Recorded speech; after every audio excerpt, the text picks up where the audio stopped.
Well, parenting a child with ADHD or suspect that they're on the spectrum, child life specialist and parenting coach Michelle McVittie has some tips now on how to decode the challenges. And we don't want to make it like having ADHD isn't necessarily all bad. There are some really, really great things.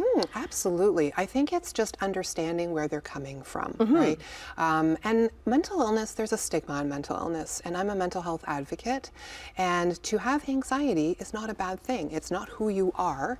It's just part of something that you have to deal with. Right. And the same thing with ADHD. And there's a lot of stigma because a lot of us in the past were not diagnosed with ADHD, or it was that bad kid in the corner or at the principal's office, and we're changing. We can be change makers in how we look at things. So it's definitely not a bad thing. It's just understanding where your child is coming from and that they need extra patience and love and support and lots of structure. And how do you do that, especially if this is a first child and you're not sure like what to expect? Yeah, well, I think that's the thing, is that you can always do parent coaching, or you can do parent strategies, not necessarily needing to come to a coach, but every parenting strategy works. It's just with a child with ADHD, you're repeating yourself more. You can't just say something. If you've got a very calm, kind of easygoing child, they'll go and they'll do that thing. Maybe with your child with ADHD, it's a meltdown. But we've said, can you please go get ready? Which you would go get ready, especially as you as a child, from what you were saying. You would just go get ready. Yeah. But if I said, can you go get ready? I'm giving a choice. Time to get ready. Set a timer for 5 minutes, 3 minutes, 2 minutes, because if you don't give them warning, there's a meltdown. So it's just little things that you can tweak, because you know that children with ADHD are very emotional, and they're up to 3 years behind in their executive functions, such as emotional control, impulsivity, task initiation.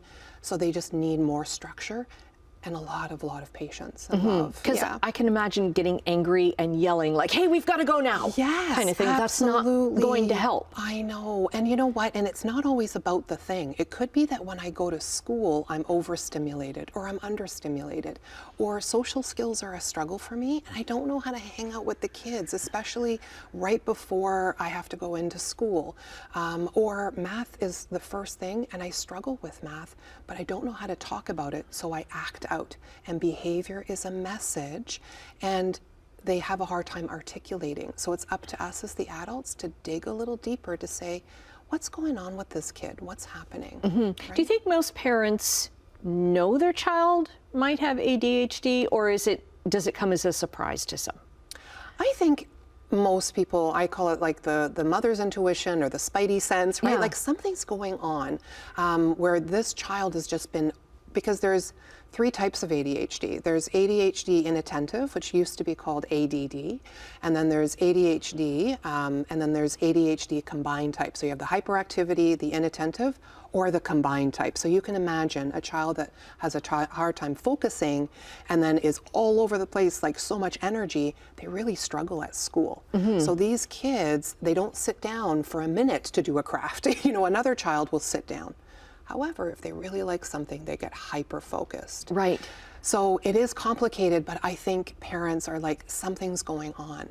But you can always start with structure and those visuals and timers and just trying to put yourself in their shoes. What's going on here, right? Okay. Yeah. And as you mentioned, like a component of this is hereditary. So maybe a parent has it and can like kind of like, oh yeah, I was like that. I think that comes up a lot too. Yeah. Or my brother was like this, or my uncle was like this. Yeah. And, you know, there was diagnosis didn't happen, right? Parents tell me like in their 30s they're getting diagnosed because they go and get their child diagnosed and they're like, wait a minute. That was me. That's me, yeah. Or I can relate to it.